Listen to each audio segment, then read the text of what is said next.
3 diantaranya adalah anggota polisi, menurut keterangan Kombes Pol Ibrahim Tompo langsung. Halo teman-teman, dimanapun Anda berada, selamat datang kembali. Sudah kita saksikan di berbagai media bahwa kemarin itu melaksanakan sidang pra-peradilan yang diajukan oleh 3 tersangka di dalam kasus pembunuhan di Subang, Jawa Barat ini, yaitu oleh Ibu Mimin dan juga kedua anaknya. Mengelak atas apa? Tuduhan oleh tersangka Ramdhanu. Dikabarkan nanti hari Senin dan juga hari Selasa itu adalah keputusan hasil sidang pra-peradilan tersebut. Kita lihat saja apakah diterima dan juga ditolak. Kita tidak bisa untuk memvonis, wah ini bakal ditolak, wah ini bakal diterima. Tidak bisa untuk seperti itu. Kita sebagai warga masyarakat hanya menanti keputusan dari jaksa nanti, atau dari hakim maksudnya seperti itu, atau dari pihak kepolisian nanti. Karena misalkan kalau sidang pra-peradilannya ditolak, otomatis akan langsung ditahan. Tapi kalau diterima, mungkin kita pun bertanya, apakah nanti akan bersih dari tuduhan sebagai tersangka di dalam kasus pembunuhan di Subang, Jawa Barat ini? Nah, teman-teman, saya memonitor di berbagai channel YouTube bahwa kemarin tidak ada dihadirkannya, yaitu 2 saksi yang meringankan Arigi. Jadi ternyata 2 saksi yang diklaim bisa meringankan tersangka Arigi tersebut tak dihadirkan dalam persidangan pra-peradilan di kasus Subang ini. Ada apa, kenapa, atau dia sibuk, atau benar-benar tidak dipanggil, atau nanti di sidang utama akan dipanggil, yaitu nanti akan disidangkan Ramdhanu, Pak Yosep, Ibu Mimin, dan kedua anaknya, dan di situ akan sibuk sekali. Ratusan saksi mungkin akan dipanggil untuk dimintai kesaksiannya, teman-teman. Seperti itu. Karena kemarin saya memonitor di berbagai channel juga, dan langsung telepon ke Bang Freddy ya. Jadi tidak dihadirkan kedua saksi ini yang akan meringankan Arigi. Siapakah saksi itu? Kita sudah mengetahui adalah yaitu Ramdan dan juga Fadil yang menemani Arigi katanya saat di konter handphone atau tempat kerja tersangka Arigi tersebut. Sebelumnya 2 saksi ini mengaku dia itu menemani Arigi di malam kejadian tanggal 18 Agustus 2021 di konter handphone tersebut. Dan mereka berdua mengatakan dalam kesaksiannya bahwa keduanya itu membantah keberadaan Arigi di TKP Subang.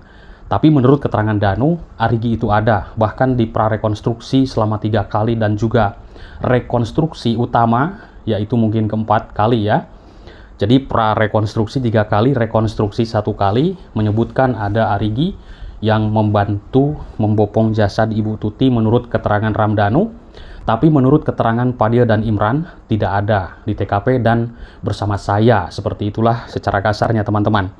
Nah, hal itu membuktikan bahwa Arigi menurut Fadil dan Imran itu tidak terlibat dalam kasus pembunuhan Ibu Tuti dan Amel di Subang, Jawa Barat di tanggal 18 Agustus 2021 lalu. Luar biasa, teman-teman. Kenapa tidak dihadirkan? Ini kan kalau dihadirkan ramai sekali ya. Jadi akan membuktikan bahwa benar-benar tersangka Arigi ini, kalau misalkan kedua saksi itu benar keterangannya dan tidak sandiwara, berarti benar Arigi tidak bersalah. Kita lihat saja nanti keputusan sidang. Sekarang kita menanti keputusan sidang pra-peradilan, hasilnya bagaimana, diterima dan ditolak, teman-teman. Oke. Teman-teman, 2 saksi ini tidak dihadirkan dalam sidang pra-peradilan.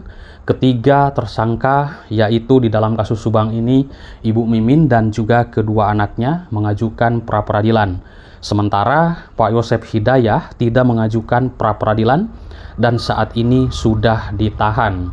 Sidang pra-peradilan di antara ketiga tersangka, yaitu ya secara kasar mungkin melawan Polda Jabar, atau mengelak juga, atau mungkin membantah seperti itu ya, karena mereka tidak mengakui atas apa yang dituduhkan oleh tersangka Ramdhanu. Ramdhanu mengatakan para tersangka ini yaitu Pak Yosep, Ibu Mimin, dan kedua anaknya, tapi mereka mengelak seperti itu. Oke, teman-teman, pada sidang kemarin saya melihat di channel YouTube Bang Freddy Sudaryanto dan juga keterangannya, yaitu di sidang pra-peradilan tersebut pengacara ketiganya yaitu Pak Rohman Hidayat menghadirkan saksi ahli. Namun pada sidang pra-peradilan ini, rupanya itu mereka tak menghadirkan saksi Arigi, yaitu Fadil juga dan Ramdan. Hal itu disayangkan oleh pihak dari kuasa hukum Ramdhanu Ahmad Taufan ya. Katanya untuk menguatkan, tapi tidak ada. Menguatkan dugaan kami bahwa dua saksi ini tidak ada kekuatannya untuk membantah dalil dari penyidik. Saya melihat di YouTube-nya Yahya Muhammad, nanti teman-teman bisa pergi ke sana, keterangan dari Ahmad Taufan, kuasa hukum dari Ramdhanu mengatakan, katanya untuk menguatkan, seperti itu ya. Jadi, Ahmad Taufan berprinsip bahwa saksi ini, atau kedua saksi ini, Fadil dan Imran ini, tidak ada kekuatannya untuk membantah atas apa keputusan dari kepolisian atau penyidik Polda Jabar. Seperti itu teman-teman.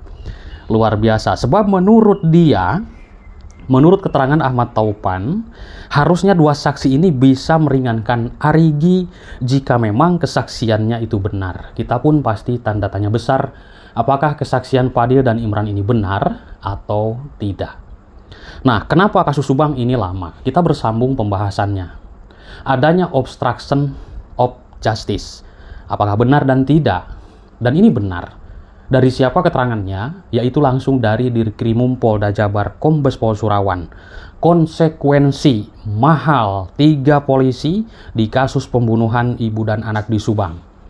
Yang mana kasus pembunuhan ibu dan anak di Subang yang sudah menimpa Ibu Tuti dan Amalia memunculkan yaitu sisi lain yang turut jadi sorotan. Baik sorotan kepolisian dan juga sorotan dari masyarakat. Adanya obstruction of justice selain motif, yaitu karena masalah uang dari kasus pembunuhan itu yang mulai terungkap. Ternyata ada unsur kelalaian dan juga kesalahan yang dilakukan 3 anggota kepolisian, yaitu selama proses penyelidikan berjalan. Ini akan dihukum juga teman-teman, dan juga mungkin akan dipecat ya PTDH, karena kalau tidak adanya obstruction of justice atau yang menghilangkan sidik jari, menghilangkan CCTV, dan masih banyak lagi, kasus ini tidak akan lama dan akan terbongkar. Meskipun Ramdhanu tidak menyerahkan diri dan tidak mengakui, ini akan merembet semuanya. Tapi berhubung adanya yang di sini keterangannya adalah kesalahan SOP atau kesalahan-kesalahan yang fatal, waktu itu mungkin juga ini ya kita tidak tahu, bisa jadi di tanggal 18 pagi sesudah para tersangka ini pulang, ada yang pada masuk, dan juga di tanggal 19 yang sudah kita ketahui, ini yang paling fatal juga, mengambil paket, alasannya mengambil kucing, memindahkan mobil Yaris.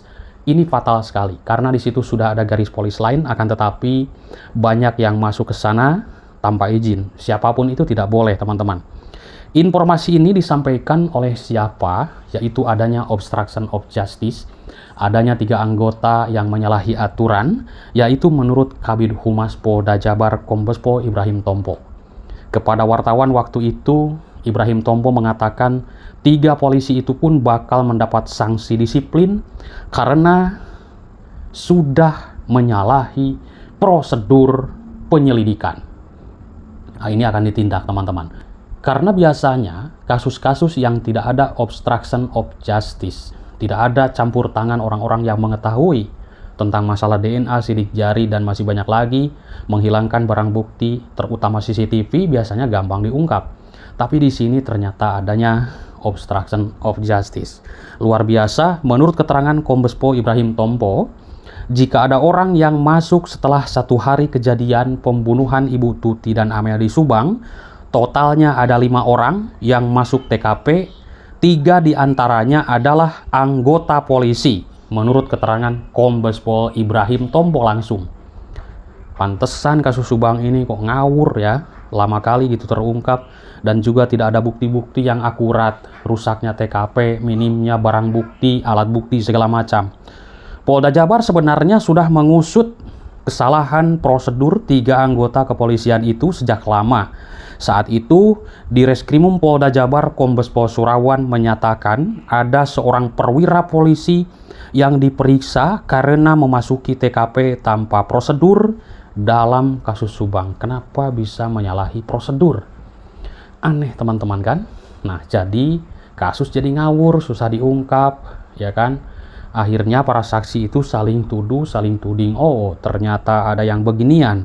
Jadi inilah yang merusak citra kepolisian. Ibrahim Tompo menyatakan ketiga anggota itu disinyalir kuat tidak melaksanakan prosedur saat masuk ke TKP pembunuhan tersebut. Ketiganya bakal segera menjalani sidang etik untuk mendapat sanksi disiplin dari Polda Jabar. Tindak langsung, pecat langsung kan. Tuman teman-teman ya. Jadi kasus ini lama dan juga menyulitkan pihak kepolisian. Ini langsung dari Dirkrimum Polda Jabar dan juga Kabid Humas keterangannya. Luar biasa, nanti akan ditindak katanya. Oke, ternyata kalau misalkan ini tidak ada OOJ seperti ini, kasus Subang ini pasti cepat terungkap. Meskipun Ramdhanu belum menyerahkan diri, akan diciduk semuanya teman-teman. Tapi sekarang mungkin perjalanan harus seperti ini. Akhirnya kasus Subang terbongkar semuanya. Baik para pelaku yang disebutkan Danu, baik obstruction of justice, baik masalah keuangan dari korupsi sebuah yayasan. Terima kasih teman-teman atas perhatiannya, semangat terus dan bye-bye.